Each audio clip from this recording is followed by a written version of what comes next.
ਹੋਰ ਖਬਰਾਂ ਦਾ ਤਾਜ਼ਾ ਅਪਡੇਟ ਲੈਣ ਵਾਸਤੇ ਲੋਕਰਾਜ ਟੀਵੀ ਨੂੰ ਲਾਈਕ ਕਰੋ, ਸਬਸਕ੍ਰਾਈਬ ਕਰੋ ਅਤੇ ਬੈਲ ਆਈਕਨ ਤੇ ਕਲਿੱਕ ਕਰਕੇ ਆਲ ਦੀ ਆਪਸ਼ਨ ਪ੍ਰੈਸ ਕਰੋ। ਕੀ ਕਾਂਗਰਸ ਵੱਲੋਂ ਅੰਮ੍ਰਿਤਸਰ 'ਚ ਬਣਾਇਆ ਜਾ ਰਿਹਾ ਹੈ ਨਵਾਂ ਜਲਿਆਂਵਾਲਾ ਬਾਗ? ਕਿਉਂ ਭਾਜਪਾ ਨੇ ਕੀਤਾ ਕਾਂਗਰਸ ਦੇ ਸਮਾਗਮ ਤੇ ਸਖਤ ਇਤਰਾਜ਼? ਸ਼ਵੇਤ ਮਲਿਕ ਨੇ ਕਿਹਾ ਕਾਂਗਰਸ ਨੇ ਜਲਿਆਂਵਾਲੇ ਬਾਗ ਦੀ ਕਰਕੇ ਰੱਖੀ ਸੀ ਦੁਰਦਸ਼ਾ, ਹੁਣ ਹੋਰ ਥਾਂ ਤੇ ਬਣਾਈ ਜਾ ਰਹੀ ਹੈ ਯਾਦਗਾਰ। ਉਧਰ ਸ਼ਹੀਦ ਪਰਿਵਾਰਾਂ ਨੇ ਕਿਹਾ ਸਰਕਾਰ ਕੋਈ ਵੀ ਹੋਵੇ ਸ਼ਹੀਦਾਂ ਦੇ ਨਾਂ ਤੇ ਹੁੰਦੀ ਹੈ ਸਿਰਫ ਸਿਆਸਤ।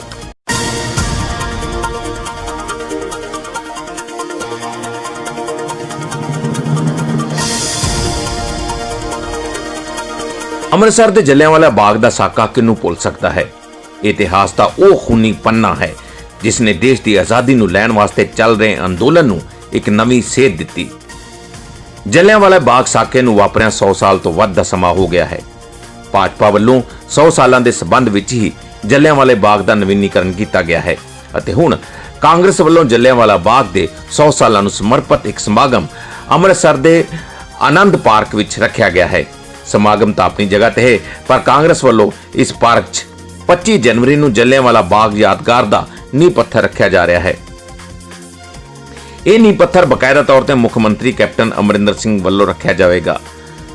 ਕਾਂਗਰਸ ਦੇ ਇਸ ਸਮਾਗਮ ਤੇ ਭਾਜਪਾ ਦੇ ਸਾਂਸਦ ਸ਼ਵੇਤ ਮਲਿਕ ਵੱਲੋਂ ਸਖਤ ਇਤਰਾਜ਼ ਜ਼ਾਹਿਰ ਕੀਤਾ ਗਿਆ ਹੈ। ਸ਼ਵੇਤ ਮਲਿਕ ਦਾ ਕਹਿਣਾ ਹੈ ਕਿ ਇਹ ਬੜੀ ਹਾਸੋਹੀਣੀ ਗੱਲ ਹੈ ਕਿ ਇੱਕ ਪਾਸੇ ਸ਼ਹੀਦਾਂ ਦੀ ਅਸਲੀ ਇਤਿਹਾਸਿਕ ਯਾਦਗਾਰ ਬਣੀ ਹੋਈ ਹੈ, ਉੱਥੇ 5 ਕਿਲੋਮੀਟਰ ਦੂਰ ਨਵੀਂ ਯਾਦਗਾਰ ਬਣਾਉਣ ਦਾ ਕੀ ਤੁਕ ਹੈ। ਕਾਂਗਰਸ ਵੱਲੋਂ ਸਮਾਗਮ ਵੀ ਜਲਿਆਂਵਾਲਾ ਬਾਗ ਵਾਸਤੇ 70 ਸਾਲਾਂ 'ਚ ਕੁਝ ਵੀ ਨਾ ਕਰਨ ਦੀ ਨਮੋਸ਼ੀ ਨੂੰ ਲੁਕਾਉਣ ਵਾਸਤੇ ਕੀਤਾ ਜਾ ਰਿਹਾ ਹੈ। हास्यपद है, मैं समझूंगा कि ये हास्यपद है कि कांग्रेस के पास 70 वर्ष तक जलियांवाले बाग का मेंटेनेंस का ट्रस्ट रहा और सबसे बड़े ट्रस्टी जलियांवाले बाग के पंडित नेहरू थे जो हमारे पूर्व प्रधानमंत्री रहे हैं। और ट्रस्ट का काम होता है कि शरण स्थली जहाँ शहीद जो है वो आराम कर रहे हैं, उनकी पुण्य आत्माएं वहाँ पे रेस्टिंग प्लेस है उनकी, तो उसकी मेंटेनेंस करना ये national monument government of India ने डिक्लेयर किया। पर मुझे बहुत अफसोस है कि 70 वर्ष तक तो कांग्रेस जागी नहीं, कांग्रेस ने इसका कुछ किया नहीं और ये इसकी इतनी दुर्गति हो गई कि जलियांवाला बाग एक बर्बाद स्थल जो है बन गया और शहीदों की आत्माएं रोई होंगी। जो मैं समझता हूँ कि ऐसी दुर्दशा पे जो वहाँ विजिटर आते थे, ना कोई शौचालय, ना कोई पीने के पानी की जगह, ना कोई इसकी जो हिस्टोरिकल बैकग्राउंड है, जो पैट्रियाटिक इमोशंस आने चाहिए थे यहाँ आके, हज़ारों लोगों निर्दोष लोगों ने जो 13 अप्रैल 1919 को यहाँ पर देश के लिए, राष्ट्र के लिए अपने प्राण न्यौछावर कर दिए और उनके खून से जनरल डायर ने होली खेली जिसका बदला शहीद उधम सिंह जी ने लंदन में जाके लिया। सो ऐसे जलियांवाले बाग को इस कांग्रेस ने अपमानित कर दिया। जब मैं सांसद बना तब भी ट्रस्ट कांग्रेस का था। श्रीमती अंबिका सोनी जी और उनके साथ हंसपाल जी और वीरेंद्र कटारिया जी स्वर्गीय, ये ट्रस्टी थे। तो मेरी आत्मा रोई देखकर कि यहाँ पे जो लोग लाखों की गिनती में आ रहे हैं उनके लिए कोई सुविधा नहीं। गैलरी में जो था वो विजिटर गैलरी में पंखे भी नहीं लगे हुए थे, गर्मी में लोग वहाँ पसीने से तर हुए बैठे हुए थे। ऐसी बुरी दुर्दशा देखकर मैंने तुरंत अपने सांसद निधि फंड से 10 लाख रुपए वहाँ दिए और वहाँ पे पंखे लगवाए, विजिटर गैलरी में इस सारे जलियांवाले बाग परिसर का पेंट कराया, एक नया शौचालय बनाया, वहाँ पीने के पानी की व्यवस्था कराई और वहाँ की लाइटिंग, वहाँ के सब ठीक करवाया। वहाँ का सीवरेज ख़राब हो जाता था, बरसात के दिनों में सारा गंदा पानी भर जाता था और ये कांग्रेस के ट्रस्टी, इन्होंने कभी इतनी चिंता नहीं की कि हम ट्रस्टी हैं हम वहाँ पे जाएं। तो उसके बाद मेरा इसका शहीदों को उनका हक दिलाने का युद्ध शुरू हुआ। मैं प्रधानमंत्री नरेंद्र मोदी जी को मिला, मैं श्री अरुण जेटली जी को मिला, मैं हरदीप सिंह पुरी जी को मिला, मैं महेश शर्मा जी को मिला, मैं प्रहलाद पटेल जी जो मंत्री रहे सारे जिनके मैं नाम ले रहा हूँ, इनमें अरुण जेटली जी, प्रहलाद पटेल जी, महेश शर्मा जी, हरदीप सिंह पुरी जी को मैंने जलियांवाले बाग में मैं लेके आया और इसकी दुर्दशा दिखाई कि कैसी दुर्दशा चल रही है। मिनिस्ट्री ऑफ कल्चर के आर्कोलॉजिकल सर्वे ऑफ इंडिया, जिसको पुरातत्व विभाग कहते हैं, उनके ऑफिसर्स को दिखाया। तो ये संघर्ष, इसके बाद मैं पार्लियामेंट में बोला, 3 बार पार्लियामेंट में मैं बोला कि ये सबसे बड़ी शहीदी स्थल है दुनिया की, यहाँ नेशनल मॉन्यूमेंट हमने डिक्लेयर किया है, पर कांग्रेस के कुप्रशासन के कारण, कांग्रेस ट्रस्ट के चिर निद्रा में सोने के कारण यहाँ कुछ नहीं हुआ। तो उसके बाद मैं बहुत धन्यवादी हूँ प्रधानमंत्री नरेंद्र मोदी जी का कि इसके 100 साला जब सेलिब्रेशंस थी तो प्रधानमंत्री जी ने मेरे निवेदन के ऊपर यहाँ 20 करोड़ रुपए का बजट दिया। हमने 20 करोड़ से जलियांवाले बाग को सुंदर पार्क बनाया है, जिसमें सुंदर लाइटिंग की व्यवस्था है, जिसमें अब 15 मिनट का शो चलेगा हिंदी, पंजाबी, इंग्लिश में, जो उस समय वो कांड हुआ, हत्याकांड हुआ, उसके बारे में बताएगा। यहाँ डिजिटल थिएटर बनाया, जिस डिजिटल थिएटर में वो सारे शहीदों के बारे में जानकारी मिलेगी। यहाँ के कुएं को प्रिजर्व करने के लिए वहाँ पे वो प्रिजर्वेशन करवाई कि आने वाले 50 साल तक कुआं जहाँ बुलेट मार्क्स हैं उनकी देखरेख, सुंदर लाइटिंग, सुंदर लैंडस्केपिंग। यहाँ पे एक लिली पॉन्ड का निर्माण किया, एयर कंडीशन जो विजिटर गैलरी है जहाँ पंखे भी नहीं लगे थे, एयर कंडीशन उसको करवाया। वहाँ डिजिटल इलेक्ट्रॉनिक पैनल्स लगवाए हैं कि जिससे लोगों को वहाँ की जानकारी मिल सके कि यहाँ पे क्या हिस्ट्री है। मेरा ये सोचना था कि जो विजिटर आते थे कांग्रेस के ट्रस्ट के समय, उनको तो लगता था जैसे एक बाग है।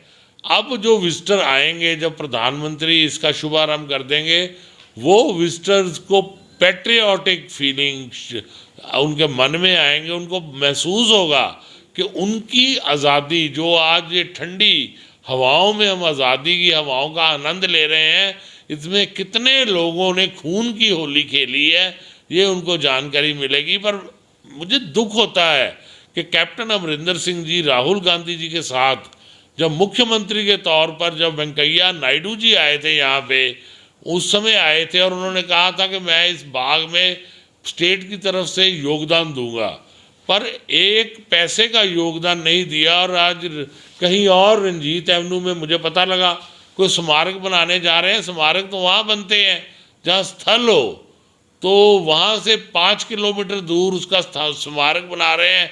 शायद उनके मन में भी कहीं ना कहीं ये दुख होगा या ये अपराध बोध होगा कि वो उस स्थल के लिए कुछ नहीं कर सके, तभी उस स्थल पे जाने के लिए उन्होंने प्रयास नहीं किया और उससे 5 किलोमीटर दूर रंजीत एवेन्यू में कुछ बनाने जा रहे हैं। ऐसा नहीं, बंद नहीं पड़ा, मेंटेनेंस नहीं हो रही वहाँ पे, वहाँ डेवलपमेंट हो रही है। और आपको पता है कि डेवलपमेंट जब होती है तो कुछ समय के लिए बंद कर दिया जाता है। मैंने तो यहाँ तक करवा दिया कि पहले ही शाम को 5 बजे तक खुलता था और रात को 9 बजे तक खुलेगा। सुंदर लाइटिंग की व्यवस्था जो है वो वहाँ पे हम करवा रहे हैं। वहाँ एक बड़े ट्रांसफार्मर की इंस्टॉलेशन चल रही है। ये डेवलपमेंट वर्क है। जब भी किसी कैंसर का ऑपरेशन करेंगे तो उस ऑपरेशन के बाद कुछ कष्ट झेलना पड़ेगा और बाद में एक सुखद अनुभव होगा। तो ये जो कांग्रेस द्वारा बर्बाद करने की बीमारी थी उसका इलाज हमने किया है। बहुत जल्द जलियांवाला बाग पर्यटकों के लिए खुल जाएगा। नहीं, पर अगर वो बंद पड़ा है तो वो रंजीत एवेन्यू में अपना अलग से समागम कर रहे हैं, तो उसमें क्या एतराज? नहीं, मुझे कोई एतराज नहीं है। मुझे तो उन पे सिर्फ ये दुख है कि जब करने का समय था तब तो कुछ किया नहीं, अब तो सब हो गया। वहाँ स्थल जो है वो एक सुंदर स्वरूप ले चुका है। वहाँ हर तरह की सुविधा, शौचालय भी बने हैं, वहाँ पानी के लिए ठंडे पानी की जो मशीनें हैं वो भी लगी हैं, हर तरह की डेवलपमेंट जो है वो हमने वहाँ पे जब कर दी है, तो तब इसका श्रेय लेने के लिए 100 साल, पूरा 100 साल कहाँ सोए रहे, 100 साल कहाँ सोए रहे? मैं ये प्रश्न करता हूँ। जब 100 साल खत्म होने को आ रहे हैं तो ये कार्यक्रम कर रहे हैं, ये 100 साल के बीच भी कोई कार्यक्रम क्यों नहीं किया? ये 100 साल बनाया हमने, इस 100 साल के बीच 20 करोड़ की डेवलपमेंट कराई। ये तो अब खत्म होने पे श्रेय लेने के लिए यहाँ पे खत्म होने पे 100 साल के आए हैं। जब 100 साल मनाना था तो सारा साल पंजाब सरकार कहाँ सोई रही? पर ये आपको लगता है कि स्टेट वर्सेस सेंटर करने की कोशिश है? क्योंकि यहाँ नहीं, मैं बिल्कुल समझता हूँ जी कि ये श्रेय लेने की एक दौड़ है कि किया किसी ने, श्रेय कोई लेने के लिए भाग दौड़ कर रहा है। अच्छा, अब इन्होंने जो वेबसाइट पे डाल दिए हैं, नाम डाल दिए हैं, शहीदों के नाम डाल दिए हैं, और उसको, उस कवायद को आप कैसे देखते हैं? नहीं, मैं समझता हूँ कि वो डिप्टी कमिश्नर साहब को मैंने भी रिक्वेस्ट की थी, वो एक अलग विषय है कि उनको वहाँ के जो शहीद हैं वो सूचीबद्ध होने चाहिए। मैं डीसी साहब का धन्यवाद करता हूँ। मैंने 3-4 बार पत्र भी लिखा और डीसी साहब को कहा भी कि इन शहीदों की कोई अधिकारित सूची जो है वो जारी करें। तो मुझे ये खुशी है कि वो अधिकारित सूची डीसी साहब, डिप्टी कमिश्नर ऑफ अमृतसर ने जारी कर दी।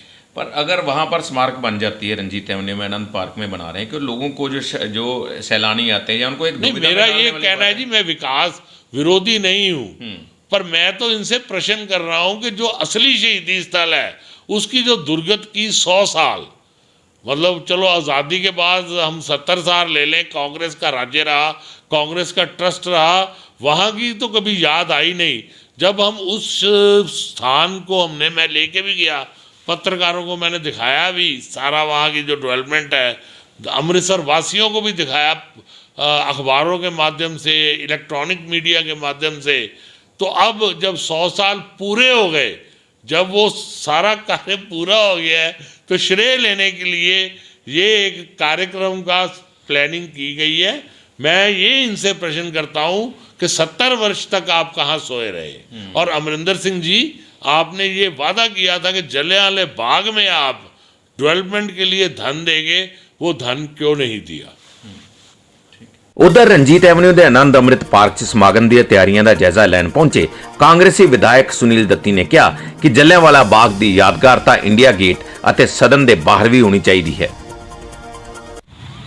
शहीदों की चिताओं पे लगेंगे हर बरस मेले, वतन पे मिटने वालों का बाकी यही निशान होगा। 100 साल पूरे हो चुके ने जलियांवाला बाग का साका जिहड़ा जिन्ना शहीदियाँ दित्तियां। देखो, जलियांवाला बाग गिल साहब एक टर्निंग पॉइंट सी आज़ादी का। देश की आज़ादी की जंग जे 1857 तो बाद स्पीड पकड़ी, जिहड़ा एक टर्निंग पॉइंट मिले जलियांवाले बाग से जो ये साका होया, जनरल डायर ने गोली चलाई, उत्थों एक मूवमेंट बनी सारे हिंदुस्तान के, देश आज़ादी वाल चल पड़ेगा। अज 100 साल पूरे हो गए ने। माननीय साडे मुख मंत्री कैप्टन अमरिंदर सिंह जी 25 तरीक को आ रहे हैं, इत्थे मैमोरीअल बन रहा उन्होंने याद दे विच, और ये अमृत आनंद पार्क है साडा। और बीजेपी ने बड़ा एतराज़ किया है जी इस बात पे, हिंदी में जवाब चाहूँगा कि बीजेपी ने एतराज़ किया है कि मेमोरियल जब है, बना हुआ है, ऐतिहासिक है, जहाँ पर कि ये कांड हुआ था, तो फिर रंजीत एवेन्यू में बनाने का क्या तुक है मेमोरियल? ये बेतुका सवाल है उनका जी। शहीदों को तो जगह जगह मिलनी चाहिए, हर जगह उनकी याद होनी चाहिए। यार ये क्या बात है, ये क्या बात है? 100 साल हो गए पूरे, 100 साल को समर्पित है ये मेमोरियल, और ये ऐसी जगह पे बन रहा है जहाँ पे ये देखिए नेशनल हाईवे है। जब ये यहाँ से मेमोरियल देखेंगे, इंटरनेशनल रोड है ना जी, इंटरनेशनल बॉर्डर है ये, वाघा बॉर्डर हमारा। पर उनका कहना है कि नया जलियांवाला बाग तैयार कर रहे हैं, इंटरनेशनल एयरपोर्ट। नहीं, ये बात नहीं है जी। आप देखिए, शहीद आजम भगत सिंह जी का यदि खटगढ़ कला में बना है मेमोरियल, तो और भी जगह बनी है ना उनके स्टैचू, और भी जगह लगते हैं जी। हर शहीद का, पटेल हमारे सरदार वल्लभ भाई पटेल जी का इतना बड़ा स्टैचू वहाँ पे लग गया, उनके और भी बड़ी सारी जगहों पे स्टैचू हैं। पर उनका ये ये तो मैं कहना है नहीं कि करता। 70 साल कांग्रेस ने कुछ नहीं किया जलियांवाला बाग के लिए, उसका जो रेनोवेशन का जो सारा जीर्णोद्वार वो उन्होंने किया है सारा देखिए कुछ। जी, 70 साल की बात छोड़ो। उनका कहना है कि ये सिर्फ उस बात को छुपाने के लिए यहाँ पर मैं- फंक्शन कर मेरी सुनिए, जलियांवाले बाग से हट के एक बात बोलना चाहूँगा। जी। मैं ना पिछले 15 दिन पहले भाखड़ा डैम पे चले गया। वहाँ पे मुझे किसी ने बताया कि ये वृक्ष के नीचे इस जगह पे स्वर्गीय जवाहरलाल नेहरू जी 4-4 घंटे बैठ के इस पेड़ के नीचे धूप में 4-4 घंटे बैठ के ये डैम का काम देखते थे। एक प्रधानमंत्री की लगन देखिए कि ये डैम बनवा के मैंने ग्रीन रेवोल्यूशन यदि पंजाब में आया तो वो उनकी ये भी हमारे सारे शहीदों में आएंगे जिन्होंने पंजाब के लिए, देश के लिए सब कुछ किया। मैं वो बात जोड़ना नहीं चाहता जलियांवाला बाग से। बात निकलती है, ये बोलते हैं क्या किया, गिनाने चले ना ये मिसाइल टेक्नोलॉजी जिस पे फ़ख्र है आज हमें, जो चाइना रुक के बैठा है, ये सारा कांग्रेस की देन है जी। और जलियांवाला बाग से राजनीति करना इन लोगों का काम होगा, हमारा काम नहीं है। शहीदों के नाम पे आज क्या हाल है किसान आंदोलन का, 100 किसान हमारा शहीद हो गया। अन्नदाता है ना, दाता भगवान को बोलते हैं, भगवान है ना हमारे, तो क्या हाल किया हमारे बच्चों का, हमारे बुजुर्गों का, हमारी बूढ़ी माताओं का इतनी सर्दी में। यार छोड़ो इनकी बात, हमें करने दें कुछ। क्या आप चाहेंगे कि जो भाजपा के यहाँ पर सांसद है, राज्यसभा मेंबर श्वेत मलिक, उन्होंने ये बातें कही है, तो क्या वो भी इस इवेंट में शामिल हो, आपका सहयोग करें या बस सभी आए जी। यार शहीद सभी के हैं ना। देखिए भाई साहब, 135 करोड़ की पॉपुलेशन है इस देश की। देश की आज़ादी में हिंदू, मुसलमान, सिख, ईसाई सभी ने अपना खून दिया। शहीद किसी के नहीं होते, शहीद सभी के होते हैं। उनको नहीं पता था कि हमारी शहीदी के बाद देश ने कितने साल, 100 साल और लेना है कि 200 साल लेना है। उनको कोई लालच नहीं था कि मैंने MLA की टिकट लेनी है, मैंने ये चीफ मिनिस्टर बनना है, मैंने ये पदवियाँ लेनी है। वो तो अपनी सिर्फ हथेली पे जान लेके झूल गए। पर आपको नहीं लगता कि ये इवेंट वहीं पर होना चाहिए था, जो शहीद स्थली है जहाँ पर, यहाँ करने की बजाय? नहीं, इस पे देखिए, मैं तो ना किसी के खिलाफ बोलूँगा। मैं तो यही बात करूँगा कि शहीदों का सलाम। इस जगह पे नहीं, आप दिल्ली में भी बनाइए जलियांवाला बाग स्मारक, आप सदन के बाहर बनाइए जलियांवाला बाग का मेमोरियल, मानेंगे फिर। आप बनाइए इंडिया गेट के पास जलियांवाला बाग का स्मारक। यार कुछ करो तो सही। क्या रोल रहा बीजेपी का देश की आज़ादी में? नहीं, क्या बात रोल जलियांवाला बाग की हो रही है, वो कह रहे हैं कि 20 करोड़ रुपया अभी लगा के उसको बिल्कुल उसको नया बना दिया, ओ उसको भाई शहीदों का। भाई छोड़िए इन बातों को, मैं इस बात को खींचना नहीं चाहता जी कि हमें करने दें, हमें आगे बढ़ने दें। कैप्टन अमरिंदर सिंह जी की रहनुमाई के नीचे बढ़ने दें आगे। ठीक, थैंक यू। ਉਧਰ ਦੂਜੇ ਪਾਸੇ ਜ਼ਿਲ੍ਹਾ ਪ੍ਰਸ਼ਾਸਨ ਵੱਲੋਂ ਜਲਿਆਂਵਾਲਾ ਬਾਗ 'ਚ ਸ਼ਹੀਦ ਹੋਏ 492 ਸ਼ਹੀਦਾਂ ਦੇ ਨਾਵਾਂ ਦੀ ਲਿਸਟ ਵੈਬਸਾਈਟ ਤੇ ਪਾ ਦਿੱਤੀ ਗਈ ਹੈ ਅਤੇ ਕਿਹਾ ਹੈ ਕਿ ਜੇ ਕੋਈ ਇਹਨਾਂ ਦੇ ਇਲਾਵਾ ਕਿਸੇ ਹੋਰ ਸ਼ਹੀਦ ਬਾਰੇ ਜਾਣਦਾ ਹੈ ਤਾਂ ਉਹ ਪ੍ਰਸ਼ਾਸਨ ਨਾਲ ਸੰਪਰਕ ਕਰਨ, ਕਿਉਂਕਿ 25 ਜਨਵਰੀ ਦੇ ਸਮਾਗਮ 'ਚ ਸ਼ਹੀਦਾਂ ਦੇ ਪਰਿਵਾਰਾਂ ਨੂੰ ਵੀ ਸਨਮਾਨਿਤ ਕੀਤਾ ਜਾਵੇਗਾ।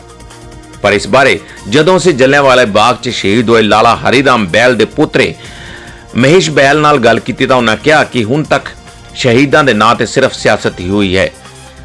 ਉਹਨਾਂ ਨੂੰ 15 ਅਗਸਤ ਅਤੇ 26 ਜਨਵਰੀ ਨੂੰ ਸੱਦਿਆ ਜਾਂਦਾ ਹੈ ਅਤੇ ਹਰ ਵਾਰ ਇੱਕ ਲੱਡੂ ਦਾ ਡੱਬਾ ਤੇ ਸ਼ਾਲ ਦੇ ਕੇ ਵਾਪਸ ਭੇਜ ਦਿੱਤਾ ਜਾਂਦਾ ਹੈ। ਮੇਰਾ ਨਾਮ ਮਹੇਸ਼ ਬੈਲ ਹੈ ਤੇ ਮੇਰੇ ਦਾਦਾ ਜੀ ਜਿਹੜੇ ਲਾਲਾ ਹਰੀਰਾਮ ਬੈਲ ਸੀਗੇ, ਉਹ ਸ਼ਹੀਦ ਹੋਏ ਸੀ ਜਲਿਆਂਵਾਲੇ ਬਾਗ ਦੇ ਵਿੱਚ। ਤੇ ਉਹਨਾਂ ਦੇ ਵਾਸਤੇ ਅਸੀਂ ਪੰਜਾਬ ਗੌਰਮੈਂਟ ਨੂੰ ਮਿਲਦੇ ਰਹਿੰਦੇ ਹਾਂ 26 ਜਨਵਰੀ ਜਾਂ 15 ਅਗਸਤ ਨੂੰ। ਮੇਰੇ ਦਾਦਾ ਜੀ ਪੇਸ਼ੇ ਤੋਂ ਨਾ ਵਕੀਲ ਸੀਗੇ। ਉਹਨਾਂ ਨੇ ਆਪਣੇ ਜਿਹੜੇ ਰੌਲਟ ਐਕਟ ਦੇ ਵਿਰੋਧ ਦੇ ਵਿੱਚ ਸਾਰਾ ਦੇਸ਼ ਜਾਗਰਤ ਹੋਇਆ ਸੀਗਾ, ਤੇ ਉਸ ਵੇਲੇ ਉਹਨਾਂ ਨੇ ਜਲਿਆਂਵਾਲੇ ਬਾਗ ਦੇ ਵਿੱਚ ਪ੍ਰਸ਼ਾਸਨ ਦੇ ਵਿਰੋਧ ਦੇ ਵਿੱਚ ਇੱਕ ਜਲਸਾ ਰੱਖਿਆ ਸੀ। ਉਸ ਜਲਸੇ ਦੇ ਵਿੱਚ ਇਹ ਗਏ, ਆਪਣੇ 14-15 ਦੋਸਤ ਹੈਗੇ ਸੀ ਇਹਨਾਂ ਦੇ, ਉਹਨਾਂ ਨੂੰ ਲੈ ਕੇ ਗਏ ਕਿ ਲੈ ਵੀ ਉੱਥੇ ਅਸੀਂ ਗਵਰਨਮੈਂਟ ਦੇ ਵਿਰੋਧ ਦੇ ਵਿੱਚ ਪ੍ਰੋਟੈਸਟ ਕਰਨਾ। ਉੱਥੇ ਜਿਹੜੇ ਗਏ ਹੈ ਤੇ ਉੱਥੇ ਜਾ ਕੇ ਇਹਨਾਂ ਨੇ ਉਹ ਜਨਰਲ ਡਾਇਰ ਆ ਗਿਆ ਜਿਹਦਾ ਨਾਂ ਸੀ ਜਨਰਲ ਬੂਚਰ ਰੱਖਿਆ। ਉਹਨੇ ਬੂਚਣਾ ਵਕਨ ਆ ਕੇ ਨਾ ਗੋਲੀਆਂ ਚਲਾਉਣੀਆਂ ਸ਼ੁਰੂ ਕਰ ਦਿੱਤੀ। ਗੋਲੀ ਅੰਧਾ ਧੁੰਦ ਚੱਲਣੀ ਗਈ, ਲੋਕ ਹੈਰਾਨ ਹੋ ਗਏ, ਪਰੇਸ਼ਾਨ ਹੋ ਗਏ, ਕੀ ਹੋ ਰਿਹਾ। ਚਾਰੋਂ ਪਾਸੇ ਦਨਾ ਦਨ ਗੋਲੀਆਂ ਹੋ ਗਈ। ਗੋਲੀਆਂ ਐਸੀਆਂ ਚਲਾਈਆਂ ਉਹਨੇ ਕਿ ਬਸ ਕਿਸੇ ਨੂੰ 4 ਗੋਲੀਆਂ ਲੱਗੀਆਂ, ਕਿਸੇ ਨੂੰ 2 ਲੱਗੀਆਂ, ਕੋਈ ਕੂਏ ਦੇ ਵਿੱਚ ਜਾ ਕੇ ਗਿਰ ਗਿਆ। ਬੁਰਾ ਹਾਲ ਹੋ ਗਿਆ। ਕੋਈ ਭੱਜ ਰਿਹਾ, ਕੋਈ ਛਾਲਾ ਮਾਰ ਰਿਹਾ। ਇੱਕ ਦੋ ਰਸਤੇ ਹੈਗੇ ਸੀ, ਇੱਕ ਅੱਧਾ ਗਲੀ ਹੈਗੀ ਸੀ, ਉਹ 'ਚੋਂ ਨਿਕਲਣ ਦੀ ਚੇਸ਼ਟਾ ਕੀਤੀ ਗਈ ਹੈ। ਇਹਨਾਂ ਨੂੰ 2 ਗੋਲੀਆਂ ਲੱਗੀਆਂ, ਇੱਕ ਛਾਤੀ 'ਤੇ ਲੱਗੀ, ਇੱਕ ਜੰਘਾਂ 'ਤੇ ਲੱਗੀ। ਕਹਿਣਾ ਬਹੁਤ ਹੈ ਤੇ ਕਰਨਾ ਥੋੜ੍ਹਾ ਹੀ ਹੁੰਦਾ। ਕੁਛ ਇੱਕ ਕਾਰਡ ਦਿੱਤਾ ਉਹਨਾਂ ਨੇ, ਗੌਰਮੈਂਟ ਆਫ ਪੰਜਾਬ ਨੇ, ਸਿਰਫ 4-5 ਕਾਰਡ ਬਣਾਏ ਸੀ, 4। ਉਹ ਇਹ ਕਾਰਡ ਹੈਗੇ ਆ। ਇਹ ਕਾਰਡ ਕਦੀ ਚਲੇ ਜਾਂਦੇ ਆ, ਜੇ ਲੁਧਿਆਣੇ ਜਾਂਦੇ ਆ ਤੇ ਜਲੰਧਰ ਤੱਕ ਮਾਫ ਕਰ ਦਿੰਦੇ ਆ, ਜੇ ਪਠਾਨਕੋਟ ਜਾਂਦੇ ਆ ਤੇ ਉੱਥੇ ਲਾ ਦਿੰਦੇ ਆ। ਬਾਕੀ ਹੋਰ ਇਹਦਾ ਕੋਈ ਸਾਨੂੰ ਵਿਸ਼ੇਸ਼ ਸੁੱਖ ਨਹੀਂ ਮਿਲਿਆ। ਕਾਰਡ ਜ਼ਰੂਰ ਦਿੱਤਾ, ਕਿਸੇ ਨੂੰ ਦਿਖਾ ਦਿੰਦੇ ਆ, ਬਾਕੀ ਹੋਰ ਕੋਈ ਇਹਦਾ ਖਾਸ ਲਾਭ ਨਹੀਂ। ਅਸੀਂ ਇਹ ਚਾਹੁੰਦੇ ਹਾਂ ਕਿ ਪ੍ਰਸ਼ਾਸਨ ਇਹਦੇ ਬਾਰੇ ਥੋੜ੍ਹਾ ਜਾਗਰੂਕ ਹੋਵੇ, ਥੋੜ੍ਹਾ ਖਿਆਲ ਕਰੇ ਕਿ ਲੈ ਵੀ ਸ਼ਹੀਦਾਂ ਦੇ ਪਰਿਵਾਰਾਂ ਨੂੰ ਸਨਮਾਨਿਤ ਕੀਤਾ ਜਾਵੇ। ਅਸੀਂ ਕਿਤੇ ਵੀ ਜਾਣਾ ਪੈ ਜਾਏ, ਸਾਨੂੰ ਸਪੋਜ਼ ਕਰੋ ਕਿਸੇ ਹਸਪੀਟਲ 'ਚ ਜਾਂਦੇ ਹਾਂ, ਕਿਸੇ ਦਾ ਕੰਮ ਕਰਾਉਣ ਵਾਸਤੇ ਸਾਨੂੰ ਕਚਹਿਰੀ ਜਾਂ ਪੁਲਿਸ ਥਾਣੇ ਜਾਣਾ ਪੈਂਦਾ ਅਤੇ ਸਾਨੂੰ ਕੋਈ ਨਾ ਕੋਈ ਮਿਲੇ, ਗੁਮਾਨ ਮਿਲੇ, ਇਹ ਮਿਲੇ, ਆਦਰ ਮਿਲੇ ਕਿ ਲੈ ਵੀ ਇਹ ਸ਼ਹੀਦਾਂ ਦੇ ਪਰਿਵਾਰ ਤੋਂ ਆਏ ਆ। ਰਿਸਪੈਕਟਫੁਲੀ ਸਾਡੇ ਨਾਲ ਡੀਲ ਕੀਤਾ ਜਾਏ। ਜੈਸੇ 26 ਜਨਵਰੀ ਤੁਹਾਨੂੰ ਇਨਵਾਈਟ 26 ਜਨਵਰੀ ਔਰ 15 ਅਗਸਤ ਨੂੰ ਤੁਸੀਂ ਜਿਹੜਾ ਸਵਾਲ ਕੀਤਾ, ਉਹ ਅਸੀਂ ਸਾਨੂੰ ਸਾਦੇ ਆ। ਇਹ ਕੋਈ ਥੋੜ੍ਹੇ ਸਾਲਾਂ ਤੋਂ 8 ਸਾਲ ਲਗਭਗ ਹੋ ਗਏ। ਉਹਦੇ ਵਿੱਚ 26 ਜਨਵਰੀ 15 ਅਗਸਤ ਅਸੀਂ ਚਲੇ ਜਾਂਦੇ ਹਾਂ। ਉਹ ਜਾ ਕੇ ਨਾ ਬੜੀ ਇੱਕ ਸਾਨੂੰ ਸ਼ਾਲ ਦੇ ਦਿੰਦੇ ਆ, ਇੱਕ ਲੱਡੂਆਂ ਦਾ ਡੱਬਾ ਦੇ ਦਿੰਦੇ ਆ, ਜਿਹੜਾ ਕਿ ਬਿਲਕੁਲ ਠੀਕ ਹੀ ਹੁੰਦਾ। ਬਸ ਇਹੋ ਹੀ ਹੈਗਾ ਜੀ ਸਾਨੂੰ ਪ੍ਰਸ਼ਾਸਨ ਵੱਲੋਂ। ਬਸ ਜੋ ਸਾਡੀ ਡਿਮਾਂਡ ਹੈ, ਡਿਮਾਂਡ ਕੋਈ ਖਾਸ ਪੈਸਾ ਨਹੀਂ ਅਸੀਂ ਮੰਗਦੇ, ਪੈਸਾ ਅਸੀਂ ਕੁਛ ਨਹੀਂ ਮੰਗਦੇ। ਅਸੀਂ ਇਹੋ ਹੀ ਮੰਨਦੇ ਕਿ ਸਾਨੂੰ ਸਨਮਾਨ ਕੀਤਾ ਜਾਵੇ, ਸਨਮਾਨਿਤ ਕੀਤਾ ਜਾਵੇ ਜਿਸ ਲਈ ਵੀ ਇੱਥੇ ਕਿਤੇ ਜਾਈਏ। ਕਰੋਨਾ ਅਤੇ ਹੋਰ ਖਬਰਾਂ ਦਾ ਤਾਜ਼ਾ ਅਪਡੇਟ ਲੈਣ ਵਾਸਤੇ ਲੋਕਰਾਜ ਟੀਵੀ ਨੂੰ ਲਾਈਕ ਕਰੋ, ਸਬਸਕ੍ਰਾਈਬ ਕਰੋ ਅਤੇ ਬੈਲ ਆਈਕਨ ਤੇ ਕਲਿੱਕ ਕਰਕੇ ਆਲ ਦੀ ਆਪਸ਼ਨ ਪ੍ਰੈਸ ਕਰੋ।